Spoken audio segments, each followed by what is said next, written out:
Oui, bonsoir. Oui, c'est Gilles Proulx, j'appelle au bon numéro, là. Bien sûr, bonsoir, Monsieur Gilles Proulx. Comment Bon, allez-vous? bonsoir, Ça Monsieur va pas Pro. mal, pas mal, pas Ici mal. Martin-Joseph Lamontagne en compagnie de Sylvain Guy qui est à côté de moi.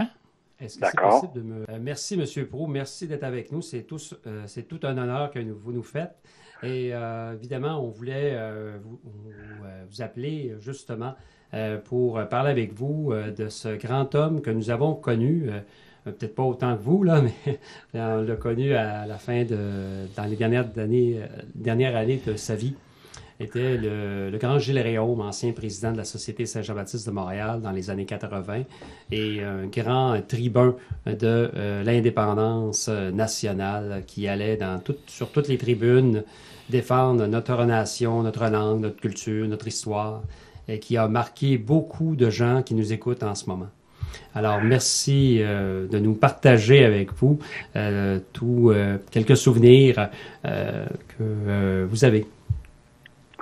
Ben, c'est magnifique. D'abord, je suis très honoré que vous m'appeliez pour me rappeler cette date importante. Il y a déjà 5 ans que notre ami Gilles est parti. Et pour moi, Gilles, j'avais beaucoup d'affinité avec lui, même si je ne le voyais pas assez souvent, en ce sens que on était deux Verdunois. Et on a grandi dans un quartier où l'environnement nous a carrément éveillés à une cause de la fierté, étant donné que nous étions justement du côté d'une population un peu soumise aux conquérants, où il y a une mentalité de conquérant qui est encore très forte de nos jours.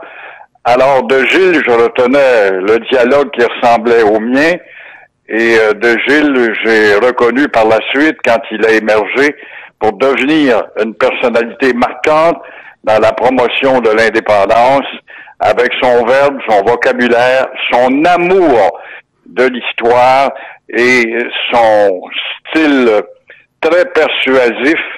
Ben, tout cela a fait de lui un homme exceptionnel qui fait partie des rares chez ceux qui font en tout cas la promotion de la souveraineté ou l'indépendance du Québec. Donc, vous l'avez connu dans vos jeunes années, soit au collège ou... Non, je l'ai connu dans la vingtaine, dans les années 60, au moment où le mouvement indépendantiste se manifestait à travers les discours de Pierre Bourgault, du RIN. Bon, il y avait des élections en 66, je le rencontre, il venait de Verdun. Tout de suite, on a créé une affinité et évidemment, il se mêlait dans la politique encore très jeune. Il était aux études parallèlement à tout cela et en même temps, je découvre en lui un gars qui a un amour inestimable pour sa langue parlée et en même temps son passé historique. Et venant de Verdun, où l'acculturation, le colonialisme est tellement prononcé que pour moi, ça m'émerveillait de voir qu'il y en avait à Verdun des gars qui, en tout cas, n'allaient pas dans le courant de la médiocrité, si on veut. Est-ce que avait-il, même à un jeune âge, le style qu'on lui a reconnu plus tard, le style bagarreur, le style... Il vous ressemblait un peu, là, dans certaines mesures, là. Pour l'avoir écouté à la radio, là, parfois avec M. Jacques Faby, c'était il y a des pièces d'anthologie sur Internet extraordinaires. Vous avez bien raison, c'est un gars à l'emporte-pièce, c'est un gars au vocabulaire très varié, très persuasif, et il y avait quelque chose en commun avec moi.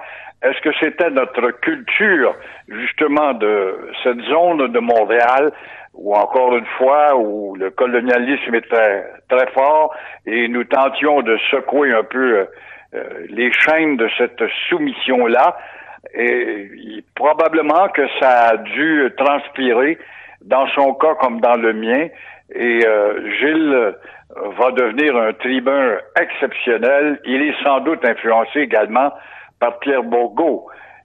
Quant à moi, il s'approche de moi beaucoup plus parce que là, ce dont je vous parle à Verdun, C'était sporadique, de temps à autre, par le biais de Régis Chartrand qu'on rencontrait. Vous voyez que nous étions tous une bande de gens au niveau de la rue, qui descendions dans la rue, qui n'avaient pas peur des pancartes, et de manifester, faire face même à l'adversité du conquérant ou de la police et du politique. Mais une fois que j'arrive au Journal du Midi, à partir de 84, jusqu'à 2008, je anime une émission qui, somme toute, tabasse beaucoup et secoue la léthargie des Québécois, leur lâcheté. Gilles devient un de mes auditeurs et embarque évidemment dans mon style de discours. Et là, il va, avec la Société Saint-Jean-Baptiste, il va devenir l'un des présidents, sinon le premier président à affirmer sa Société Saint-Jean-Baptiste à descendre, à relever les torts de tous et chacun. Il se fait des ennemis, même au sein de son propre mouvement, qui était évidemment animé aussi par des gens plus modérés, plus peureux. Mais son audace aura fait qu'il aura laissé une marque, en tout cas déterminante, dans l'affirmation nationale au sein de cette Société Saint-Jean-Baptiste. Donc, toute cette expérience que vous avez vécue parallèlement là, dans le quartier de Verdun, ça jouait dur dans ce coin-là. Oui, c'était une ville où il y avait encore les maudits Anglais, puis les Frogs, ou les French Canadians, les Pea Soup, puis ont été à cette mentalité au lendemain de la guerre. Moi, je suis né, évidemment, dans la période de la guerre. J'ai connu cette période de domination outrecuidante. D'ailleurs, Verdun va être une ville tellement colonisée que lors d'une élection municipale, je n'en revenais pas. C'est un flash qui me restait dans la tête. Et Gilles s'en souvient d'ailleurs. Un colonisé québécois, pour se faire élire, devait lécher le derrière du conquérant et avait mis sur les poteaux pour se faire élire Let's give a chance to a French Canadian. Imaginez-vous, en anglais, et à peine en petit format en français pour dire, donnez une chance à un Canadien français d'être élu, mais en gros caractère, demandez aux Anglais, donnez-nous une chance à nous, les French Canadians, d'être un représentant de la ville. Fait que ça vous donne une idée, justement, de l'aliénation qui était là, ce qui, en tout cas, agaçait Gilles et moi-même et combien d'autres.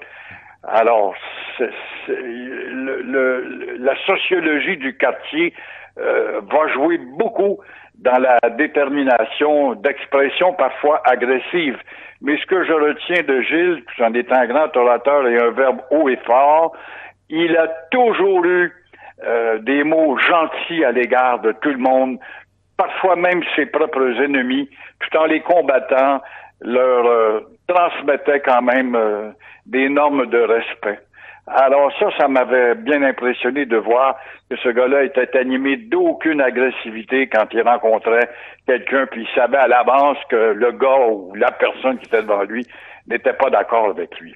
C'est tout à fait exact. Est-ce que, pour revenir peut-être un peu à l'actualité, est-ce qu'on ne retourne pas en arrière aujourd'hui? On a su que dernièrement, depuis 2015, il y a un campus du Cégep de Gaspé, les Îles-de-la-Madeleine, qui invite des étudiants étrangers anglophones à venir étudier en anglais à Montréal.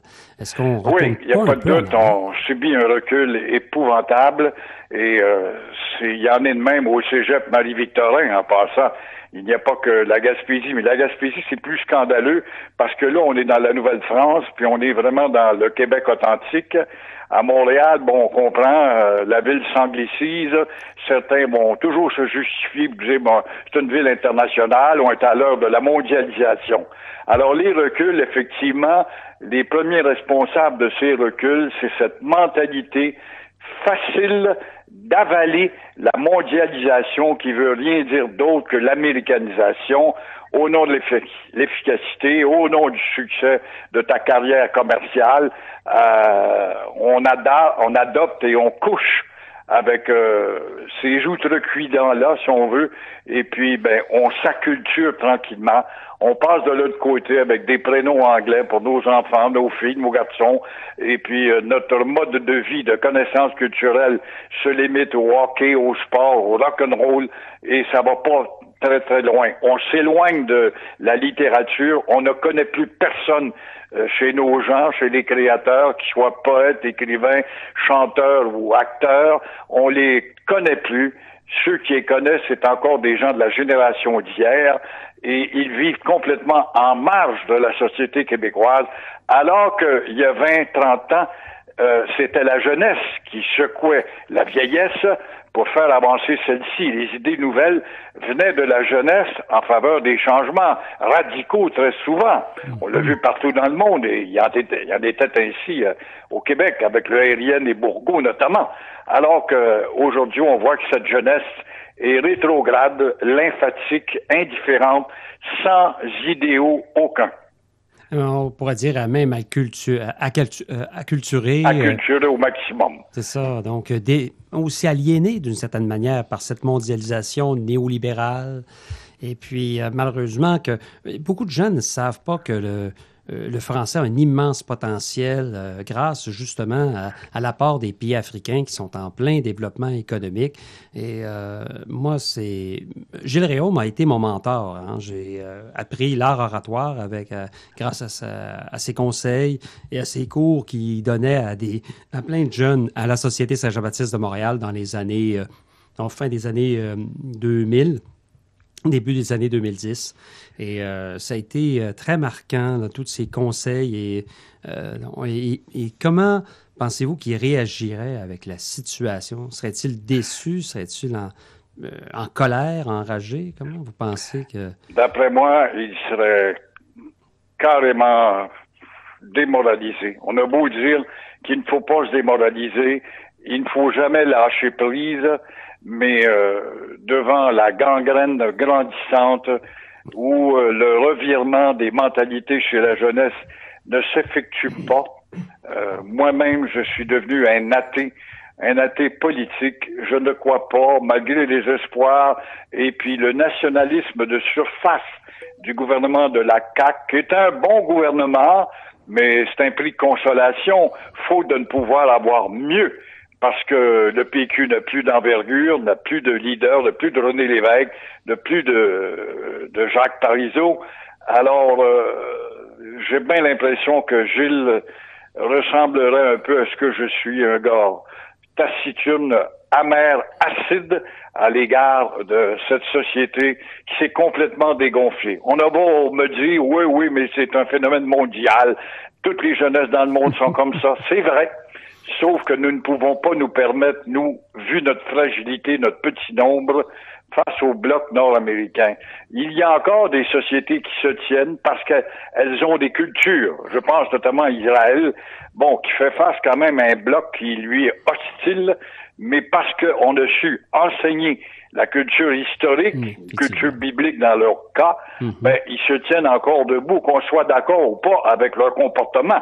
Il en demeure pas moins qu'ils ont gardé par la culture historique un désir de porter le flambeau de la survivance.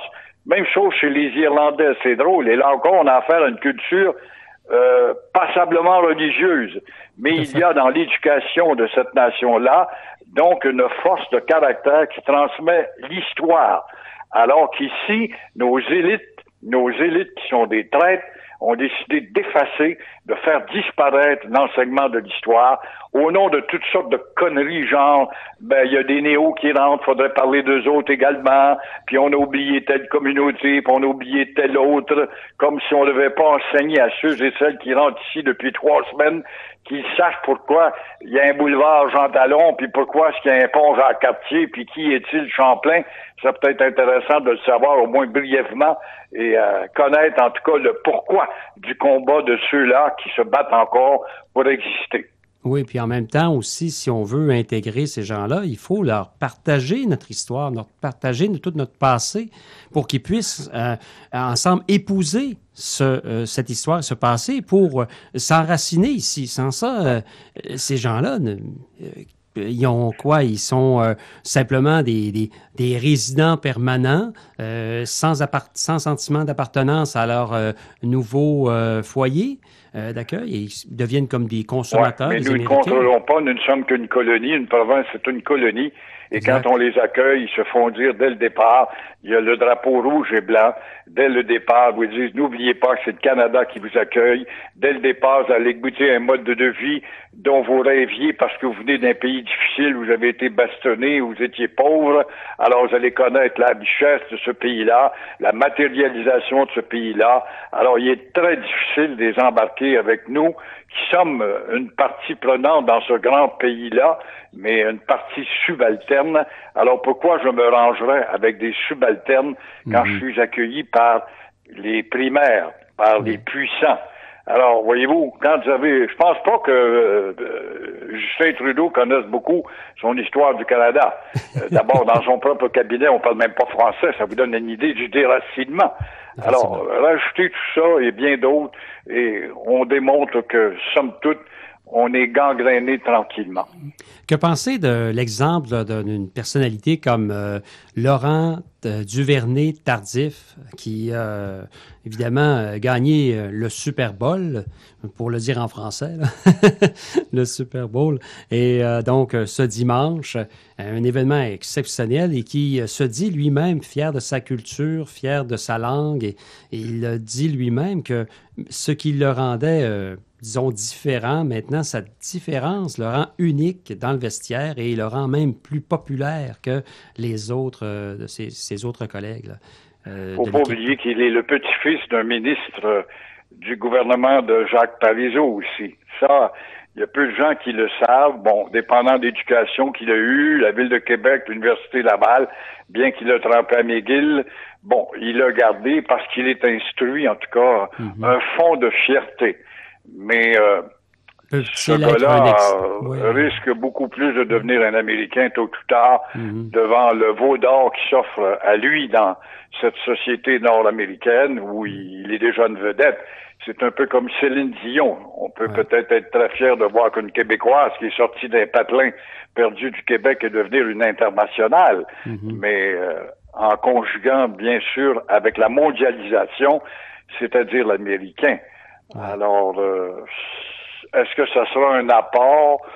Peut-être. Mais ce que je souhaiterais, moi, de plus en plus, comment il se fait que les Écossais qui se battent pour leur autonomie, eux autres aussi, lorsqu'ils participent à des jeux à connotation internationale et qu'ils gagnent au sein de la Grande-Bretagne, ils sortent leur drapeau, on exhibe leur drapeau, alors que nous, on n'est même pas capable de porter le bleu et blanc sur les épaules d'un athlète qui fait honneur au Canada, parce qu'on est là, nous, les nègres blancs, en leur procurant des médailles, mais on est obligé de se draper de rouge et blanc au lieu de bleu et blanc.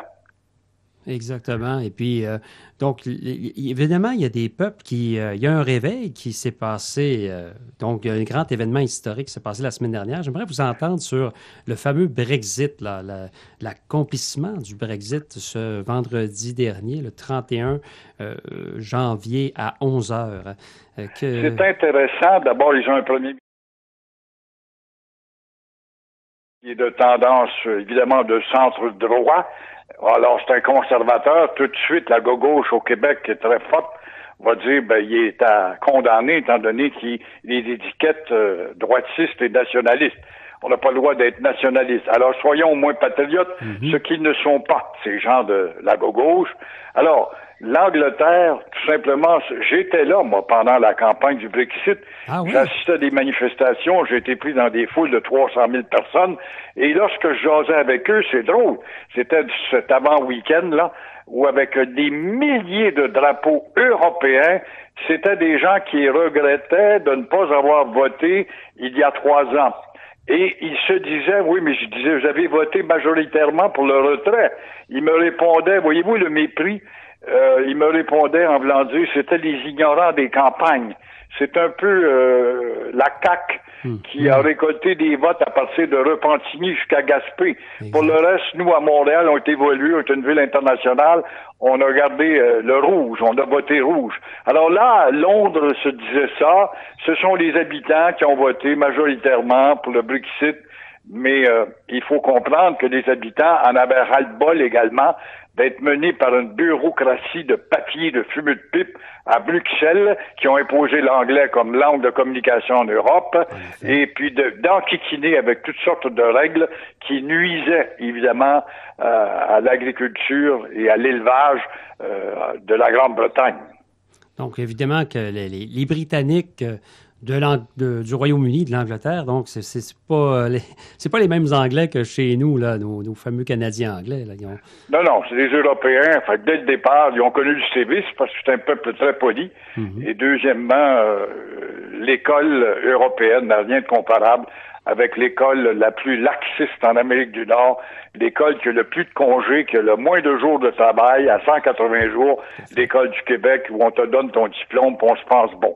Et regardez actuellement, même avec la CAQ, un ministre plein de volonté, qui passe son temps à changer d'idée, qui n'a pas encore imposé une réforme scolaire d'enseignement, une rallonge des heures de travail, pas une école qui finit à 3 heures pour pas de devoir à soir, mais une école qui étudierait 200 jours par année au lieu de 180, plus les journées de pédagogique qui font que, en bout de ligne, votre école est pas très productive. Donc, plusieurs défis pour la société québécoise. Alors, il y a une course à chefferie au Parti québécois, là, présentement. Il y a 3 candidatures déclarées. On parle de Paul Saint-Pierre-Plamondon, de M. Sylvain Gaudreault et de M. Frédéric Bastien. Donc, est-ce que vous pensez que le Parti québécois a un avenir avec cette course à chefferie? Et vous avez oublié quand même notre comique national. Parmi les comiques qui sont à peu près tous vulgaires, il y a quand même lui qui a une certaine classe, mais il n'est pas encore décidé. Exactement, M. Guy Nantel, donc il n'a pas déclaré. Guy Nantel. Mais il y a beau y avoir 3 ou 4 candidats, mais je ne vois pas à travers ça un René Lévesque ou un Jacques Parizeau. Je ne vois pas un géant en devenir. Alors, on verra au fur et à mesure que la campagne va avancer de par les discours qui vont se faire, mais pour l'instant, ça m'apparaît une répétition de tout ce qu'on a connu depuis le départ de Jacques Parizeau. Excusez-moi d'intervenir en conversation, mais que pensez-vous, monsieur, de la candidature de Bastien, qui semble intéressante en termes de l'individu, un professeur qui est très stratège, qui a une vision, disons, pour parvenir à l'indépendance avec en tout cas, quelque chose que j'ai pas vraiment entendu. Il y a des gens qui disent que c'est peut-être du fédéralisme renouvelé, mais Frédéric Bastien, selon moi, c'est pas une question de préférence. C'est justement, je regarde l'individu, je regarde ce qu'il propose. Je trouve que ça mérite d'être... ce qu'il a à dire, ça mérite d'être entendu, disons. C'est pas du réchauffé comme on peut entendre ailleurs. Que pensez-vous de sa candidature? Frédéric Bastien est sûrement un candidat très intéressant. Moi, j'ai eu l'occasion de partager la scène avec lui lors, justement, chez Gilles Rayaume, à Saint-Ours. Et je l'ai trouvé très intéressant, cette contestation juridique de s'en prendre au rapatriement illégal de Trudeau de 1982. Il a trouvé là une faille, en tout cas, qui peut nous mener très loin, mais est-ce qu'il va électriser la population? Son argument peut être très bon s'il fallait qu'on puisse faire un débat qui rouvrirait en tout cas la discussion constitutionnelle dès le départ. Il est très bon, mais il ne m'apparaissait pas, le jour où j'ai participé avec lui en tout cas, comme un grand tribun. Il était plutôt professoral et pas très à l'emporte-pièce. C'était pas un Gilles Rayaume, là. Alors, dans ce sens-là, dans notre monde superficiel, très souvent, où on suit ce qui crie plus fort, ce qui résonne le mieux, on risque d'avoir de la difficulté à l'entendre. Mais pédagogiquement parlant, moi, je reconnais que c'est un candidat très, très, très intéressant avec cette nouvelle approche dont on n'a jamais parlé dans le passé. Effectivement, donc c'est une approche qui, d'ailleurs, il y a quand même, disons, ébranlé les colonnes du temple avec les juges de la Cour supérieure au Québec et les juges de la Cour suprême, justement, et qui voulaient faire une conférence, qui voulaient donc participer à une conférence et qui se sont retirés à la dernière minute. Là, Mais j'avais vu qu'il n'a pas ébranlé les colonnes de Justin Trudeau, qui, malgré qu'il soit à la tête d'un gouvernement minoritaire, continue encore à être aussi arrogant, à faire la sourde oreille à tout ce que le Québec demande timidement, tel l'impôt unique, par exemple, par Legault. Alors, on voit que si ce gouvernement-là est minoritaire, on ne le menace pas beaucoup. Et jusqu'à maintenant, vous allez me dire que c'est bien jeune dans le temps, mais je suis déçu du Bloc québécois de voir qu'on n'assiste pas à des levées de boucliers plus importantes. Des histoires de voter, bon, c'est sûr, avec l'ALENA, vous avez négligé l'aluminium, bon, c'est vrai, mais par ailleurs, on a couché avec Trudeau pour le maintenir au pouvoir lors d'un autre vote, et on n'a pas profité de l'occasion parce que ça vient pas de leurs idées à eux autres. Par exemple, mener le combat pour rapatrier l'impôt. C'est le temps avec un gouvernement minoritaire d'en arracher à Trudeau comme jamais. Si tu veux rester au pouvoir, Trudeau, tu vas nous donner cela. Tu vas nous donner justement la reconnaissance de l'amélioration de la loi 101 par une législation moins rigide de votre part du fédéral.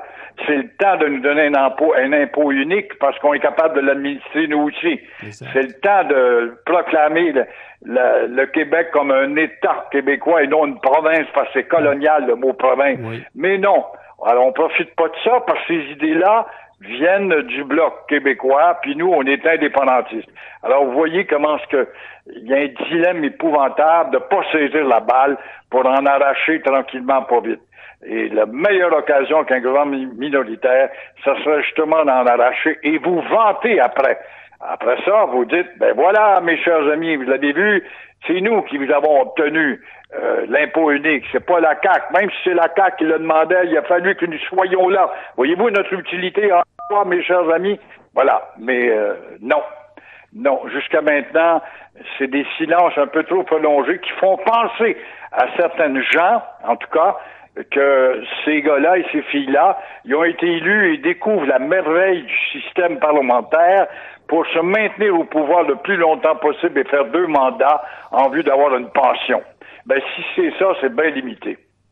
Effectivement. Donc, on faut vraiment faire un travail constamment de terrain et ébranler évidemment, contester le régime, contester.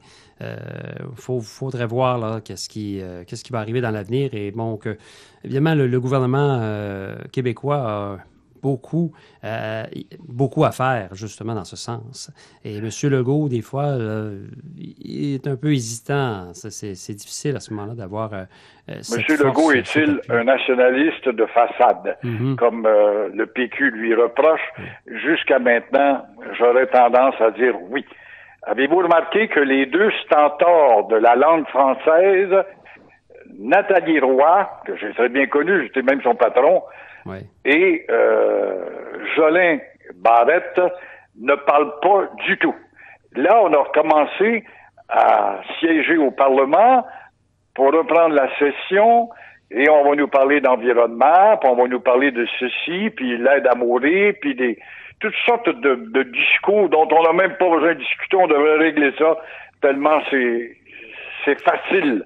Mais quand on touche par contre à la langue, là, tout de suite, on a peur que la cloche des cotations de la bourse se fasse aller et on n'agit pas. Effectivement. Montréal s'anglicise. Montréal est redevenu la ville des années 50 avec la multiplication à outrance des commerces de la part des lâches de Québécois qui se disent que s'ils ont un nom français, ils vont crever de faim. Alors, on se dote de... Je regardais tout à l'heure à la télé, bienvenue au café chez Hélène. Hélène, pas de E. Voyez-vous, tout ça fait bien, ça fait in, ça fait out, ça fait à part. Tous ces petits détails que personne ne voit, on ne s'aperçoit pas que Montréal est en train de redevenir la ville des années 50. Les raisons sociales en anglais, le team du nettoyage, puis le bumper to bumper, puis nommez-en, on s'en sort plus. C'est inimaginable et ça en est épeurant de voir comment on flirte avec les vacances sell-off. Je ne sais pas, le Wonder Travel, comme j'ai vu, le Beach Club, on en parle aujourd'hui avec les Hells Angels, les Vendredi Dale de Dolly's, les Igloo Fest, en voulez-vous, le Hamburger and Hut sur la rue Ontario, dans le marché québécois, le marché Good Food, et j'en énumère là, comme ça, de mémoire spontanée. Alors, quand on laisse tout faire ça, là, c'est que dites-vous qu'on s'accommode bien de mourir. Ah, c'est sûr qu'il y a une attitude nonchalante, comment dire, une lâcheté, tout simplement. Une lâcheté, certain. Puis quand on a un mouvement comme Impératif français, c'est sûr qu'il est impératif de faire du français la langue officielle, mais c'est pas à coup de communiquer et puis une entrevue accordée à telle émission ou telle autre et il ne se passe rien du tout. Ils savent ça à Québec, pensez-vous? Ils savent ça, c'est un tel que boudé, puis sont 3 personnes, on s'en occupe pas, puis on continue, puis vous êtes dans le pays des libertés, puis on a fait des affaires. Alors, je vous disais donc que les 2 vedettes de la langue française, Nathalie Roy et Jolin Barrette, avez-vous remarqué qu'on les voit pas et on ne les entend pas? Effectivement, curieusement, ils sont silencieux là, ces temps-ci. On entend plus le ministre de l'Éducation et il y a celui de l'Environnement également qui... Vous lirez ma chronique dans le Journal de Montréal pour plus tard demain matin. Ça porte justement sur la sempiternelle anglicisation de Montréal où on reste les bras croisés à Québec. Évidemment, le combat continue, comme le fameux Gilles Réaume là, qui nous disait toujours de continuer, de ne pas lâcher. Oui, mais pour continuer, il faut qu'il y ait des militants. Il n'y en a pas. Exact. Malheureusement, on n'est pas assez nombreux, puis il faut, moi, en tout cas, je pense qu'il faut miser sur l'espoir, il faut miser sur la jeune génération. Oui, mais l'espoir, on ne pense pas que les montagnes, dit-on, mais on n'a pas de militants, on n'est pas assez nombreux, mais comment se fait qu'on était à 80 000 en 88 quand on voyait que la loi 101 se détériorait, on est descendu 80 000, on était donc massivement au courant qu'il y avait une sensibilité, mais aujourd'hui, il n'y en a pas. Aujourd'hui, c'est le rock'n'roll. Et puis, le club de hockey canadien va-t-il faire les finales? C'est ça, la mentalité de nos jeunes. Puis mon char, et puis ma tablette, et puis la lecture, je n'en veux pas. Puis un journal, je n'en veux pas non plus. Alors, c'est ce défaitisme général qui fait que c'est très inquiétant. Très, très, très inquiétant. Sommes-nous rentrés dans l'ère de la louisianisation? Ils sont tellement caves et aliénés qu'ils savent même pas ce que ça signifie. Quelle est la signification de la louisianisation? Ils sont même pas capables de faire le rapport. Ce sont des immémorants. Aucune histoire, aucun passé, aucune culture historique. Oui, on a déjà connu quand même au début du 20e siècle une période d'impérialisme où il y avait et le Lionel Groulx qui arrive avec un enseignement de l'histoire et une redécouverte, puis il forme les jeunes et tout ça. Est-il possible que le talent d'un orateur, quelle serait pour vous la grande qualité d'un grand orateur, là, si on compare? Ça serait un Pierre Bourgault ou un Gilles Réaume. Ça prendrait ça, mais pour avoir... Aujourd'hui, je ramènerais Gilles Réaume ou Pierre Bourgault dans les cégeps. Il n'y aurait pas 12 personnes qui assisteraient parce que les plus jeunes seraient occupés à tricoter à d'autres choses.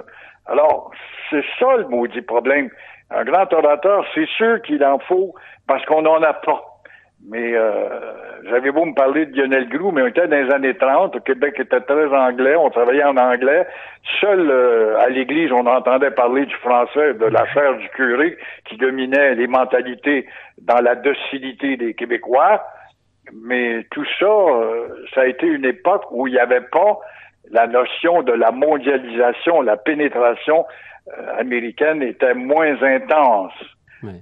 Elle était là pour le confort, mais pas autant par la musique, le cinéma et tout ce que vous voulez, la culture. L'influence américaine a été vraiment déterminante. Diriez-vous que les 15 années des gouvernements libéraux, là, on parle de Jean Charest et de Philippe Couillard, ont beaucoup affecté, disons, l'ensemble du tissu nationaliste québécois? Il n'y a pas de doute que Jean Charest et Monsieur Dr Couillard, surtout Couillard, est encore pire que Charest. Charest avait parfois un petit discours pro-québécois, mais ça a été 2 lamentables premiers ministres qui vont passer dans l'histoire du Québec avec un petit H. Mais comme nous ne lisons plus les livres d'histoire, ça ne changera pas grand-chose. C'est pas 2 premiers ministres qui auront laissé leur marque. Au moins, on retient un premier ministre. Tu sais, Duplessis, on peut dire ce qu'on veut de lui. Il a pratiqué un nationalisme défensif. Bon, il nous a donné un système d'impôt, il nous a donné un drapeau. Bon, on retient quelques éléments. Jean Lesage, on retient qu'il a fait du rattrapage, et puis il s'est laissé influencer par René Lévesque pour nous donner, en tout cas, une clé de l'économie qui a été Hydro-Québec. Daniel Johnson, c'est le premier ministre dont on retient la fierté d'avoir internationalisé notre problème en faisant venir le général de Gaulle. Robert Bourassa, quelles que soient ses faiblesses, on retient de lui qu'il a développé la souveraineté énergétique. Il était nationaliste.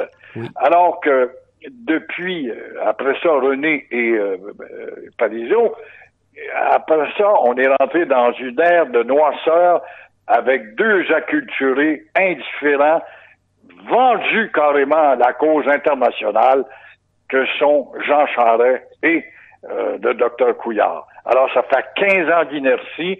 Quand Mario Dumont a dit au lendemain de 1995, va falloir qu'on arrête de parler de constitution, ça a été la pire erreur monumentale dans l'histoire. De dire cela, on va pour une génération se taire et se préoccuper d'autres choses, avait dit le grand Mario Dumont. 15 ans, ça suffit pour nous articuler une mentalité de lâche et de vendu comme les jeunes Québécois de nos jours. C'est ça que ça a donné. Alors qu'à 49,4%, Parizeau a fait l'erreur épouvantable d'acquiescer là-dessus. Au lieu de dire « j'acquiesce, c'est la démocratie, je sais que vous nous avez volé, mais la crise constitutionnelle n'est pas terminée, chers auditeurs, parce que j'invite les fédéralistes réformistes, on a perdu par 60 000 votes, j'invite les Jean Lesage, qui sont des fédéralistes qui voulaient des changements, j'invite les Denis Hardy, les Jean-Paul Lallier, j'invite tous ces fédéralistes les Léon Dion, père, qui n'acceptaient pas le fédéralisme statu-quoiste à la Trudeau. Alors, je les invite parce que la crise constitutionnelle à 49,4 n'est pas terminée. Et là, on aurait pu peut-être aller chercher un élargissement de l'autonomie. Mais non, on a fermé les portes, et Parizeau l'a regretté d'ailleurs, pour nous amener à la case zéro comme c'est le cas aujourd'hui. Justement, donc, dans la stratégie de M. Bastien, c'est évidemment d'attaquer le régime. Là, on voit que vous illustrez parfaitement sa stratégie d'attaquer le régime, d'attaquer la constitutionnalité donc de cette loi, de la Constitution de 82. Donc, véritablement, donc, aller au cœur même du problème canadien. Parce que tôt ou tard, de toute façon, la Constitution canadienne va être remise, elle sera remise en question. Si ce n'est pas par nous, ça sera par d'autres Canadiens et qui en sont insatisfaits. Et il y a évidemment de la grogne qui mettons, comment dire, est latente, mais elle est présente. Et on le voit si on regarde les médias anglophones, surtout de l'Ouest canadien, à cet esprit un peu de révolte. Aux dernières élections, ça a été frappant. Oui, il y a l'Alberta qui a ses raisons, évidemment, parce elle stagne avec son économie. Et évidemment, elle aimerait passer ses tuyaux à travers le pays pour pouvoir exporter et faire du Canada les Saoudiens du pétrole nord-américain. C'est louable, mais comme ils sont exportateurs d'un produit qui est mal aimé maintenant par les écolos qui gagnent du terrain à tous les jours, alors ça stagne. Mais il en demeure pas moins que l'Alberta n'est pas à ce moment-ci un ennemi du Québec. Peut-être qu'il pourrait y avoir, en tout cas, une entente, une collaboration dans la contestation du fédéral à certains égards. Mais les combats, ça n'a pas l'air d'être la marotte de Legault qui mange des gifles en pleine figure et il se passe rien. Alors Legault, on va le tester au lendemain de la décision de la Cour suprême avec sa loi 21. Là, quand il va manger une claque, ce qui est prévisible, c'est là qu'on va déterminer si son nationalisme n'en est qu'un que de façade et il ne se passera rien. Alors, en attendant, c'est bien beau émettre certaines idées, puis de vanter le français, mais ne pas le répandre, puis de vouloir intégrer les immigrants, ça c'est presque pas faisable, et aussi de nous dire l'impôt unique, puis d'autres choses, mais tu te fais refuser partout sur toute la ligne. Alors, qu'est-ce que tu fais après avoir ça? Ça ressemble à Robert Bourassa, qui va avoir un statut particulier, Jean Lesage, Beach, etc. Et ça ressemble à cela, en mangeant une claque, il se passe quoi après? Rien du tout. Donc, évidemment, de ne pas utiliser le rapport de force qu'il a présentement en ayant cette majorité et cette popularité, il fait une grave erreur, d'après vous.